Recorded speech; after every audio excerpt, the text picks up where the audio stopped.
retrouver sur le site d'Arnaud Maizetti, www.arnaudmaizetti.net, un texte de Bertolt Brecht, 5 difficultés pour écrire la vérité. 1.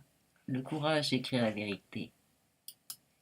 Il peut sembler aller de soi que l'écrivain écrive la vérité, en ce sens qu'il ne doit pas la taire, ni étouffer, ni rien écrire de faux.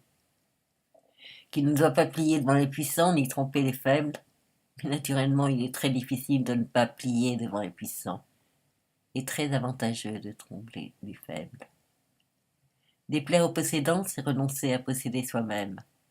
Renoncer au salaire pour un travail qu'on a fourni, c'est renoncer à la limite au travail lui-même. Et refuser la gloire que vous font les puissants, c'est souvent renoncer à toute espèce de gloire. Il faut pour cela du courage. Les époques d'extrême oppression sont généralement des époques où il est beaucoup question de grandeur et d'idéal.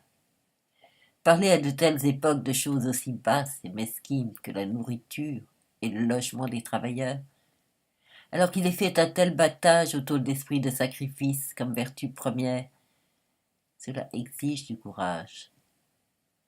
Au moment où les paysans sont abreuvés de belles paroles et couverts de décorations, il faut, pour parler des machines et des fourrages bon marché qui allégeraient leur travail tant honoré, du courage.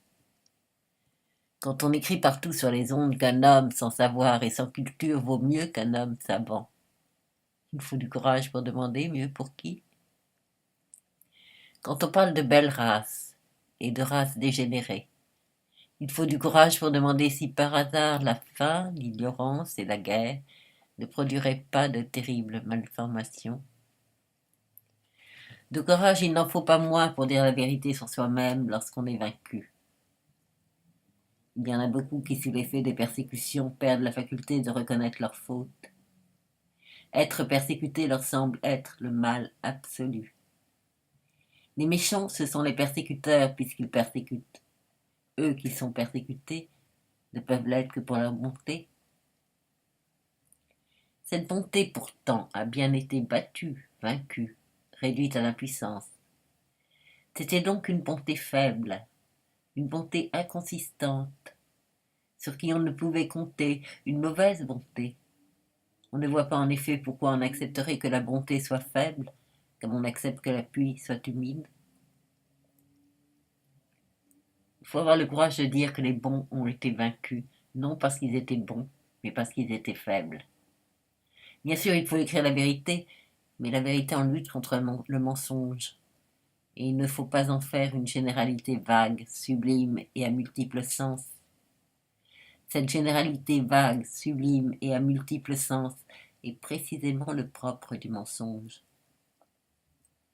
Lorsqu'on dit de quelqu'un qu'il dit la vérité, c'est que certains, ou beaucoup, ou un seul, ont commencé par dire des généralités vagues, ou carrément un mensonge. Mais que lui a dit la vérité, c'est-à-dire quelque chose de pratique, de concret, d'irréfutable, la chose même dont il fallait parler. Ce n'est pas du courage que de se lamenter en termes généraux sur la méchanceté du monde et le triomphe de la bassesse. Quand on écrit dans une partie du monde où il est encore permis de le faire, beaucoup font les braves comme si des canons étaient braqués sur eux, alors que ce ne sont que des jumelles de théâtre. Ils lancent leur proclamation générale dans un monde où l'on aime les gens inoffensifs. Ils réclament une justice universelle pour laquelle ils n'ont jamais rien fait auparavant, et la liberté universelle de recevoir leur part d'un gâteau qu'on les a longtemps laissé partager. Ils ne reconnaissent comme vérité que ce qui sonne bien. Si la vérité consiste en faits, en chiffres, en données sèches et nues, si elle exige pour être trouvée de la peine et de l'étude, alors ils n'y reconnaissent plus la vérité, parce que ça ne les exalte pas. D'écrivains qui disent la vérité et non que l'extérieur, les gestes. Le malheur avec eux, c'est qu'ils ne savent pas la vérité. 2. L'intelligence de reconnaître la vérité. Comme il est difficile d'écrire la vérité parce qu'elle est partout étouffée, Écrire ou non, la vérité apparaît à la plupart comme une question morale. Ils croient qu'il suffit pour cela de courage. Ils oublient la seconde difficulté, celle qu'il y a à trouver la vérité. Non, il n'est pas du tout vrai qu'il soit facile de trouver la vérité. Il n'est déjà pas facile tout d'abord de déterminer quelle vérité vaut la peine d'être dite. C'est ainsi qu'en ce moment, par exemple, tous les grands États civilisés sombrent l'un après l'autre dans la barbarie. Depuis, chacun sait que la guerre intérieure, qui se mène avec les moyens les plus effroyables, peut chaque jour se transformer en guerre extérieure, qui ne laissera de notre partie du monde qu'un amas de ruines. Voilà, à n'en pas douter, une vérité, mais il existe naturellement bien d'autres vérités. Ce n'est pas une contre-vérité, par exemple, de dire que les chaises ont une partie faite pour qu'on s'assoie dessus, et que la pluie tombe de haut en bas. Il y a beaucoup d'écrivains qui disent des vérités de ce genre-là. Ils font penser à des peintres qui couvriraient de nature morte les parois d'un navire en perdition. Pour eux, la première difficulté que nous avons signalée ne vaut pas, et ils n'en ont pas moins bonne conscience. Ils barbouillent leurs images sans se laisser troubler par les puissants, mais sans se laisser troubler non plus par les cris de leurs victimes. L'absurdité de leur façon d'agir engendre en eux-mêmes un pessimisme profond qu'ils monnaient convenablement, et que d'autres auraient de meilleures raisons d'éprouver à la vue de ces maîtres et de la manière dont ils vendent leurs sentiments. On reconnaîtra par là sans peine que leurs vérités sont du même ordre que celles sur les chaises ou la pluie, mais d'ordinaire elles sonnent différemment, comme des vérités portant sur des choses importantes. Aussi bien est-ce le propre de la création artistique que de conférer de l'importance aux choses dont elle parle. Il faut y regarder de plus près pour s'apercevoir qu'ils ne disent rien d'autre que une chaise est une chaise, et personne ne peut rien contre le fait que la pluie tombe de haut en bas. Ces gens ne trouvent pas la vérité qu'il vaut la peine de dire. D'autres s'occupent vraiment, eux, de tâches plus urgentes. Ils craignent les buissons, ils ne craignent pas la pauvreté, mais n'arrivent pas cependant à trouver la vérité. C'est qu'ils manquent de connaissances. Ils sont pleins de vieilles superstitions, de préjugés vénérables, et que les temps anciens ont souvent revêtus d'une belle apparence. Pour eux, le monde est trop embrouillé. Ils ne connaissent pas les faits et n'aperçoivent pas les liaisons entre ces faits. Il ne suffit pas de la droiture, il faut des connaissances susceptibles d'être acquises et des méthodes susceptibles d'être apprises. En ces temps de complications et de grands bouleversements, les écrivains ont besoin de connaître la dialectique matérialiste, l'économie et l'histoire. Cette connaissance peut s'acquérir par les livres et par une initiation pratique, pour peu qu'on s'y applique. Il y a beaucoup de vérités qu'on peut découvrir de manière plus simple, des fragments de la vérité ou des données qui conduisent à la découvrir. Quand on a la volonté de chercher, il est bon d'avoir une méthode, mais on peut aussi trouver sans méthode, et même sans chercher. Cependant, en procédant ainsi, au hasard, on ne peut guère atteindre à une représentation de la vérité telle que sur la base de cette représentation, les hommes sachent comment agir. Des gens qui n'enregistrent que de petits faits ne sont pas en mesure de rendre maniables les choses de ce monde. Or c'est bien à quoi sert la vérité et à rien d'autre. Ces gens ne sont pas à la hauteur de l'exigence de vérité. Si quelqu'un est prêt à écrire la vérité et capable de la reconnaître, 3 difficultés l'attendent encore. 3. L'art de faire de la vérité une arme maniable. S'il faut dire la vérité, c'est en raison des conséquences qui en découlent pour la conduite dans la vie. Comme exemple de vérité dont on ne peut tirer aucune conséquence ou seulement des conséquences fausses, nous pouvons prendre l'idée très répandue selon laquelle le régime barbare qui règne dans certains pays provient de la barbarie. D'après cette conception, le fascisme, est un déferlement de la barbarie qui s'est abattu sur ces pays avec la violence d'un élément naturel. D'après cette conception, le fascisme serait une troisième voie, une voie nouvelle entre le capitalisme et le socialisme, ou dépassant l'un et l'autre. D'après elle, non seulement le mouvement socialiste, mais aussi le capitalisme aurait pu continuer à exister sans le fascisme, et ainsi de suite. C'est là évidemment la thèse fasciste, une capitulation devant le fascisme. Le fascisme est une phase historique dans laquelle est entré le capitalisme, c'est-à-dire qu'il est à la fois quelque chose de neuf et quelque chose d'ancien. Dans les pays fascistes, le capitalisme n'existe plus que comme fascisme, et le fascisme ne peut être combattu que comme la forme la plus éhontée, la plus impudente, la plus oppressive, la plus menteuse du capitalisme. Dès lors, comment dire la vérité sur le fascisme dont on se déclare l'adversaire si l'on ne veut rien dire contre le capitalisme qui l'engendre? Comment une telle vérité pourrait-elle revêtir une portée pratique? Ceux qui sont contre le fascisme sans être contre le capitalisme, qui se lamentent sur la barbarie issue de la barbarie, ressemblent à ces gens qui veulent manger leur part du rôti de veau, mais ne veulent pas qu'on tue le veau. Ils veulent bien manger du veau, mais ils ne veulent pas voir le sang. Il leur suffirait pour être apaisés que le boucher se lave les mains avant de servir la viande.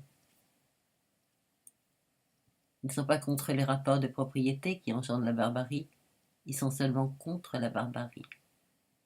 Ils élèvent leur voix contre la barbarie dans ces pays où règnent les mêmes rapports de propriété, mais où les bouchers se lavent les mains avant de servir la viande. Récriminer bien haut contre des mesures barbares peut avoir de l'effet provisoirement, tant que ceux qui vous écoutent s'imaginent que ces murmures sont impensables dans leur propre pays. Certains pays sont encore à même de maintenir leur rapport de propriété par des moyens moins violents. La démocratie leur rend encore les services pour lesquels d'autres doivent faire appel à la violence, à savoir garantir la propriété privée des moyens de production. Le monopole des usines, des mines, des biens fonciers engendre partout un régime de barbarie, mais il est plus ou moins visible. La barbarie ne devient visible que lorsque le monopole ne peut plus être protégé que par la dictature ouverte. Certains pays qui n'ont pas encore besoin de renoncer, à cause de la barbarie des monopoles, aux garanties formelles de l'État libéral, ainsi qu'à des agréments tels que l'art, la littérature, la philosophie, prêtent une oreille complaisante aux réfugiés qui accusent leur pays d'origine de renoncer à ces agréments, car ils en tireront avantage sur les guerres qui s'annoncent. Peut-on vraiment dire que c'est reconnaître la vérité que d'exiger bruyamment un combat inexpiable contre l'Allemagne parce que c'est elle le vrai berceau du mal à notre époque, la filiale de l'enfer, le séjour de l'Antéchrist? Disons plutôt qu'il s'agit là de gens stupides, impuissants, nuisibles. Car la conclusion de cette phraséologie est que le pays en question doit être rayé de la carte. Tout le pays, avec tous ses habitants, car les gaz toxiques ne font pas le tri lorsqu'ils tuent entre les innocents et les coupables. L'homme superficiel qui ne connaît pas la vérité s'exprime en termes élevés, généraux et vagues. Il discourt sur les Allemands, se lamente sur le mal, et en mettant les choses au mieux, le lecteur ne sait pas ce qu'il doit faire. Va-t-il décider de n'être plus allemand? L'enfer disparaîtra-t-il si lui, au moins, est injuste? Les discours sur la barbarie qui vient de la barbarie sont de la même espèce.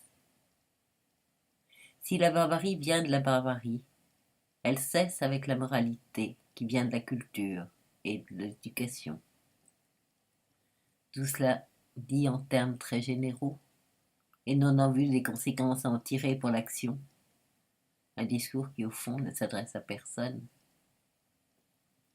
De telles considérations ne montrent que quelques maillons dans l'enchaînement des causes et ne présentent que certaines forces motrices.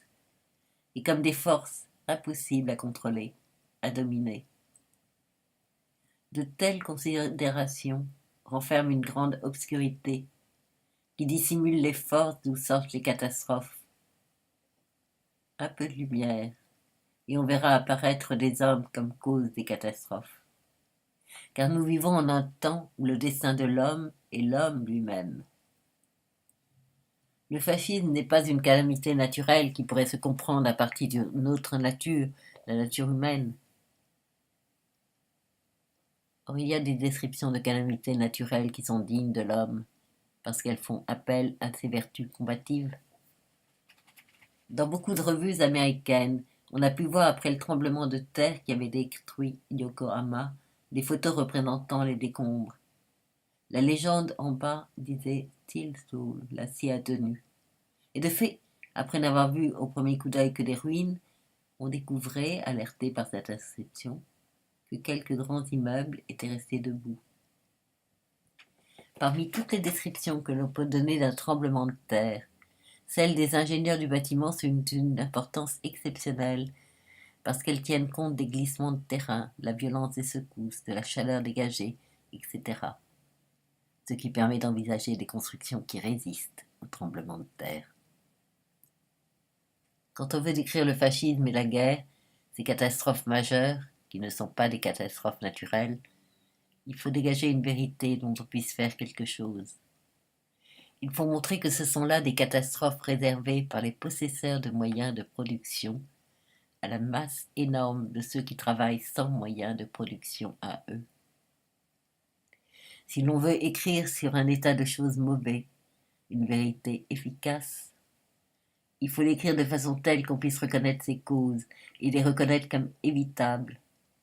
Si elles sont reconnues comme évitables, l'état des choses mauvais peut être combattu.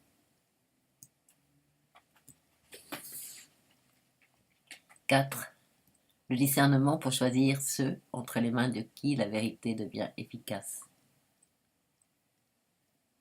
Les usages séculaires du commerce de la chose écrite sur le marché des idées et des représentations descriptives, en ôtant à l'écrivain tout souci de ce qu'il advient de ses écrits, lui ont donné l'impression que l'intermédiaire, client ou commanditaire, les transmettait à tout le monde. Il pensait « je parle » et m'entendent tous ceux qui veulent bien m'entendre. En réalité, il parlait et il écoutait ceux qui pouvaient payer. Ce qu'il disait n'était pas entendu de tous, et ceux qui l'entendaient ne voulaient pas tout entendre. C'est une question sur laquelle il s'est déjà dit beaucoup de choses, mais pas encore assez. Je me bornerai à souligner qu'écrire pour quelqu'un est devenu écrire tout court. Or, on ne peut comme cela écrire la vérité sans plus. Il faut absolument l'écrire pour quelqu'un, quelqu'un qui peut en faire quelque chose. Connaître la vérité, c'est un processus commun aux écrivains et aux lecteurs. Pour dire de bonnes choses, il faut bien entendre et entendre de bonnes choses. La vérité doit être pesée, calculée par celui qui l'a dit et pesée par celui qui l'entend. Il nous apporte beaucoup à nous écrivains de savoir à qui nous la disons et qui nous l'a dit. Nous devons dire la vérité sur un état de choses mauvais à ceux pour qui il est le plus mauvais, et c'est d'eux que nous devons l'apprendre. Il ne faut pas s'adresser seulement à des gens d'une certaine opinion, mais aussi à des gens auxquels il conviendrait qu'ils aient cette opinion en raison de leur situation. Et puis vos auditeurs ne cessent de se transformer. Même avec les bourreaux, on peut causer, s'ils ne touchent plus la prime pour chaque pendaison, ou si le métier devient trop dangereux. Les paysans bavarois étaient contre tout bouleversement social, mais lorsque la guerre eut duré assez longtemps, et que les jeunes revinrent au foyer et ne trouvèrent plus de place dans les fermes, alors on a pu les gagner à la Révolution. Il importe beaucoup pour les écrivains de trouver l'accent de la vérité. D'ordinaire, les accents qu'on entend sont douceâtres, géniards. On dirait des gens qui ne veulent pas faire de mal à une mouche. Entendre ces accents-là quand on est dans la misère, c'est devenir encore plus misérable. C'est le ton de gens qui ne sont sans doute pas des ennemis, mais non plus à coup sûr des compagnons de lutte. La vérité est militante, guerrière. Elle ne combat pas seulement le mensonge, mais aussi certains hommes qui la répandent. « 5. La ruse pour répandre la vérité parmi le grand nombre. Beaucoup, fiers d'avoir le courage de dire la vérité, heureux de l'avoir trouvée, fatigués peut-être par la peine que leur a coûté le fait de la mettre en forme maniable, attendent avec impatience que s'en saisissent ceux dont ils défendent les intérêts, n'estiment pas nécessaire d'user par-dessus le marché de ruses particulières pour sa diffusion, et c'est ainsi qu'ils perdent souvent tout le fruit de leur travail. En tout temps, on a usé de ruses pour répandre la vérité, lorsqu'elle a été étouffée ou cachée. Confucius falsifia un vieil almanach patriotique. Il se contentait de changer des mots.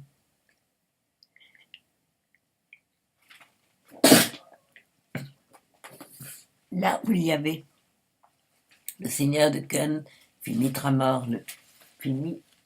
mort le philosophe Wade parce qu'il t'avait dit ceci et cela. Il remplaçait mettre à mort par assassiner. Disait-on que le tyran Attel avait été victime d'un attentat, avait été exécuté. Ce faisant, Confucius ouvrit la voie à l'une vue nouvelle de l'histoire. À notre époque, mettre au lieu de peuple la population, et au lieu de sol propriété terrienne, c'est déjà retirer son soutien à bien des mensonges.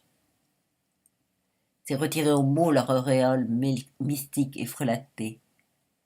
Le mot peuple implique une certaine unité, évoque des intérêts communs.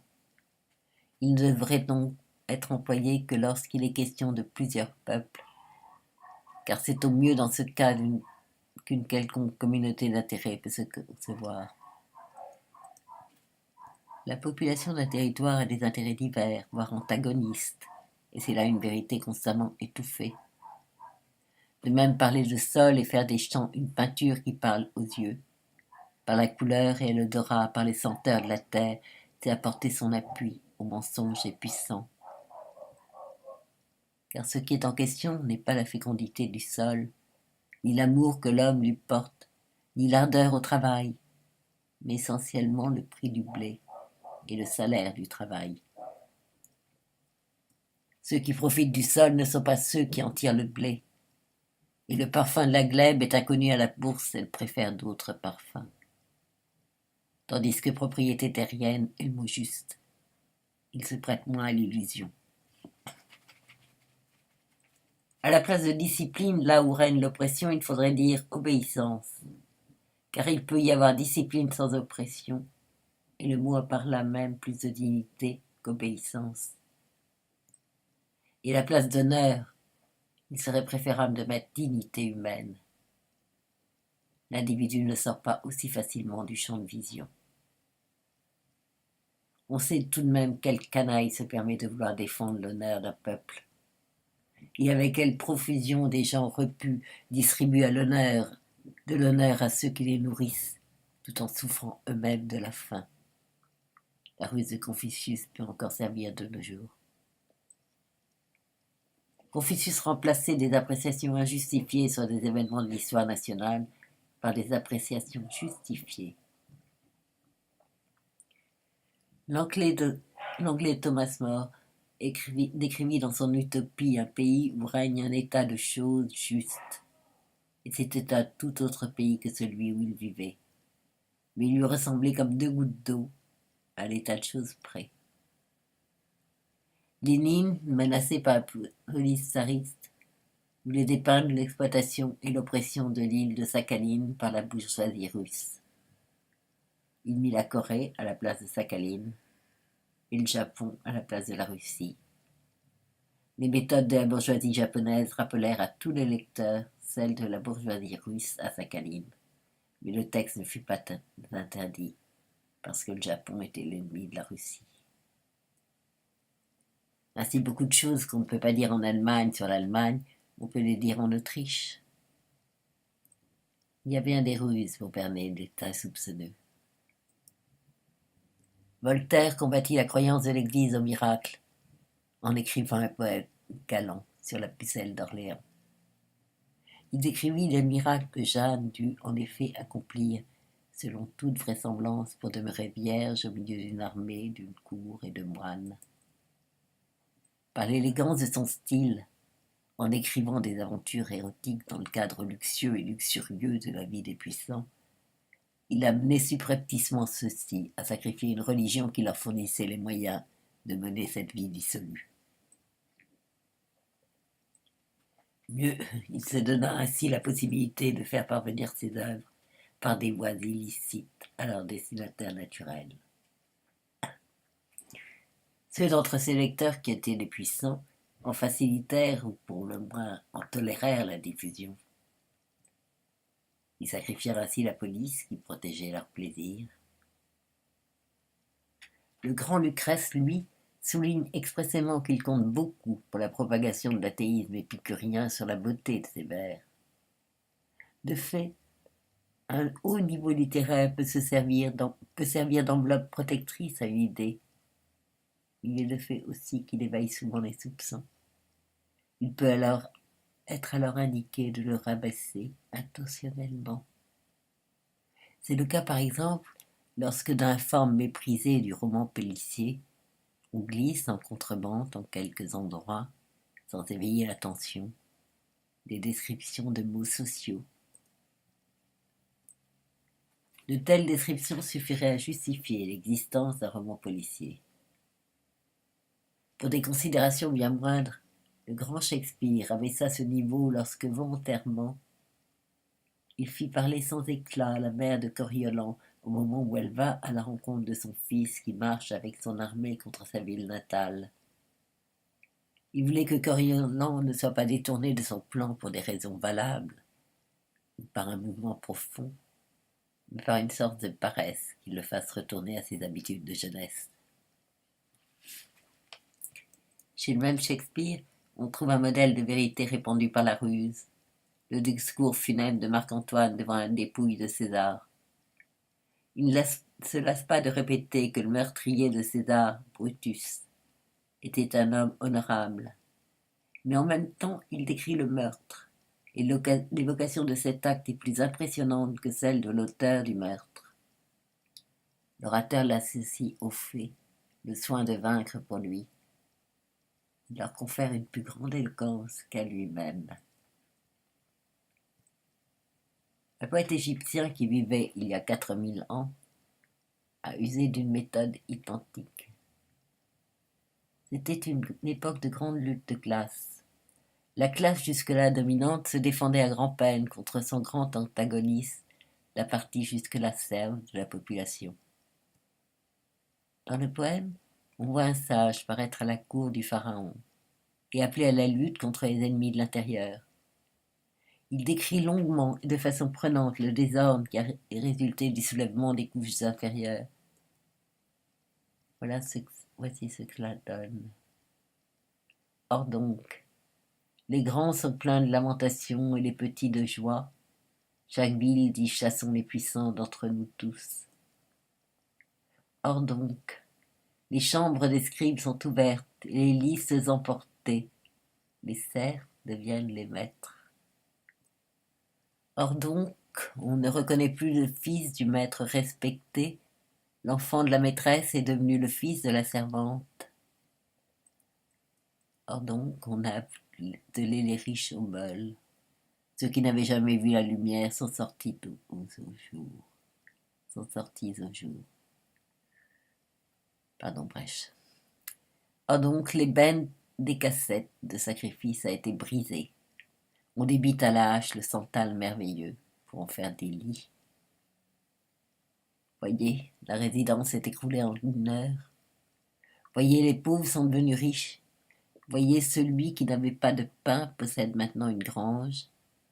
Et ce dont ce grenier est pourvu, c'est le bien pris sur un autre. Voyez, l'homme se sent bien de manger sa nourriture. Voyez, celui qui n'avait pas de blé possède maintenant des granges.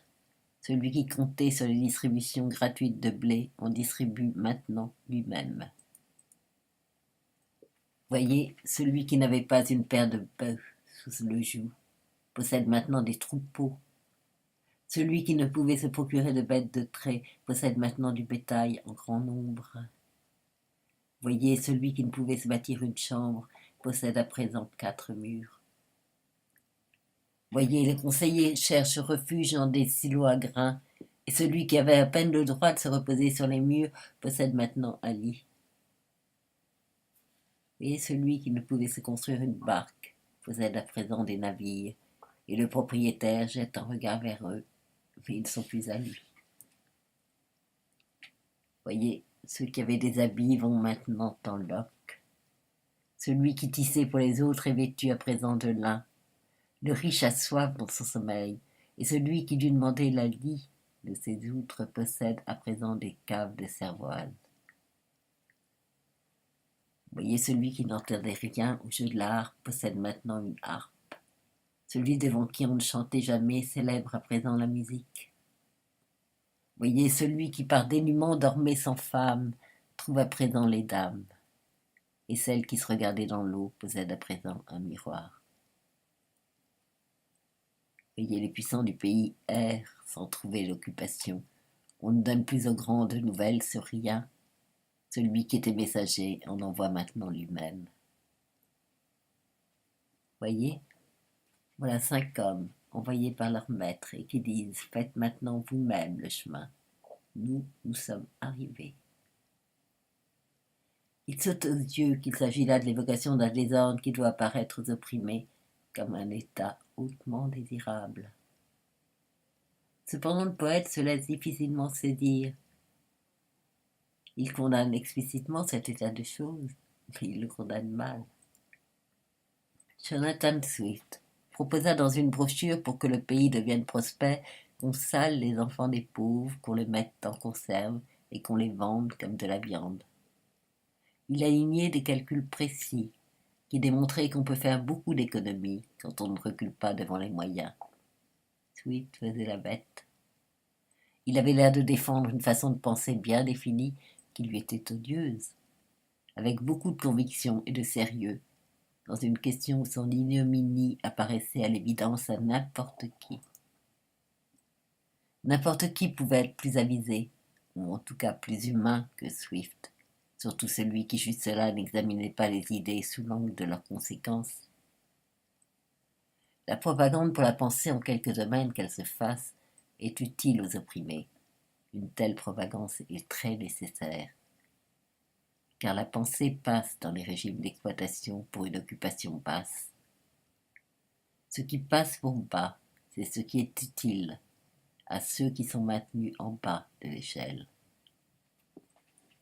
Sont tenus pour bas le souci constant de manger à sa faim, le dédain des honneurs qu'on fait miroiter à ceux qui défendent le pays où on les laisse mourir de faim, le manque de foi dans le chef lorsqu'il vous conduit à l'abîme, le manque de goût au travail quand il ne nourrit pas son homme, la révolte contre l'obligation de se comporter de façon absurde, l'indifférence à la famille lorsqu'il ne servirait à rien de s'y intéresser. Les affamés sont accusés du péché de gourmandise, ceux qui n'ont rien à défendre de lâcheté, ceux qui doutent de leurs oppresseurs de douter de leur propre force, ceux qui veulent être payés de leur travail de paresse, et ainsi de suite. Sous de tels régimes, la pensée est tenue généralement pour quelque chose de vil. Elle a mauvaise réputation. On ne l'enseigne plus nulle part, et dès qu'elle apparaît, on la persécute. Mais il reste toujours des domaines où l'on peut impunément faire allusion aux réussites de la pensée. Ce sont ceux où la dictature a besoin d'elle. C'est ainsi, par exemple, qu'on peut exposer les réussites de la pensée dans la technique et l'art militaire. Une organisation permettant de faire durer des stocks de laine et d'inventer des textiles synthétiques exige la pensée. La détérioration des denrées alimentaires, la préparation de la jeunesse à la guerre, voilà qui exige la pensée. Et c'est une chose que l'on peut exposer. L'oge de la guerre, but irréfléchi de cette pensée, peut être astucieusement évité. Ainsi la pensée qui part de la question du meilleur moyen pour faire la guerre peut amener à se demander si cette guerre a un sens et s'appliquer à la question du meilleur moyen d'éviter une guerre absurde. Naturellement, cette question est difficile à poser publiquement. Est-ce que la pensée qu'on a propagée peut être exploitée, c'est-à-dire présentée de façon telle qu'elle est prise sur les événements? Elle peut l'être. Pour qu'un temps comme le nôtre, l'oppression, qui sert à l'exploitation d'une partie majoritaire de la population par une autre partie minoritaire, demeure possible, il faut une certaine attitude fondamentale de la population qui doit s'étendre à tous les domaines de l'existence. Une découverte en biologie comme celle de Darwin a pu tout d'un coup constituer un danger pour l'exploitation. Pourtant l'Église fut longtemps la seule à s'en préoccuper, la police ne s'apercevait encore de rien. Ces dernières années, les recherches des physiciens ont abouti à des conséquences dans le domaine de la logique qui ont pu devenir dangereuses pour toute une série d'articles de foi sur lesquels reposait l'exploitation. Le philosophe d'État prussien Hegel, occupé à de difficiles recherches logiques, livra à Marx et Lénine, des classiques de la Révolution, des méthodes de pensée d'une valeur inestimable. Le développement des sciences s'accomplit avec cohérence, mais selon un rythme inégal, et l'État n'est pas en mesure de tout suivre et de tout surveiller. Les champions de la vérité peuvent se choisir des emplacements de combat relativement à l'abri des regards. Ce qui importe avant tout, c'est qu'une pensée juste soit enseignée, à savoir une pensée qui interroge les choses et les événements pour en dégager l'aspect qui change et que l'on peut changer. Les puissants éprouvent une vive aversion contre les grands changements. Ils aimeraient bien que tout reste en état, 1000 ans si possible, si seulement la lune restait en place, si seulement le soleil arrêtait sa course. Personne n'aurait plus faim et ne voudrait plus dîner. Quand ils ont tiré au fusil, l'adversaire ne devrait plus tirer lui-même. Leur coup devrait être le dernier. Une vision des choses qui en dégage particulièrement l'aspect transitoire est un bon moyen d'encourager les groupes opprimés. De même, dans l'idée qu'en chaque chose, chaque état s'annonce et grandit une contradiction, il y a quelque chose à opposer au vainqueur qui permet de leur résister. Une telle vision du monde, la dialectique ou la doctrine de l'écoulement perpétuel des choses, on peut s'y exercer dans l'analyse d'objets qui échappent temporairement aux puissants. On peut l'appliquer à la biologie ou à la chimie. On peut s'y exercer aussi dans la peinture des destinées d'une famille, sans trop se faire remarquer. L'idée que chaque chose est dépendante de beaucoup d'autres, elle-même en constant changement, est une idée dangereuse pour les dictatures et elle peut se présenter sous bien des formes, sans donner prise à l'intervention de la police. Une description complète de toutes les circonstances, de tous les processus dans lesquels se trouve pris un homme qui ouvre un débit de tabac, peut être un rude coup porté à la dictature. Les gouvernements qui mènent les masses à la misère doivent absolument éviter que dans la misère on pense au gouvernement. Ils parlent beaucoup de destin. C'est lui et non pas eux qui seraient responsables de la pénurie. Qui se mêle de rechercher la cause de la pénurie est arrêté avant même d'avoir pu atteindre le gouvernement. Mais il est possible en général de parer à la phraséologie du destin. On peut montrer que le destin de l'homme lui est réservé par d'autres hommes. Cela à son tour peut se faire de multiples façons.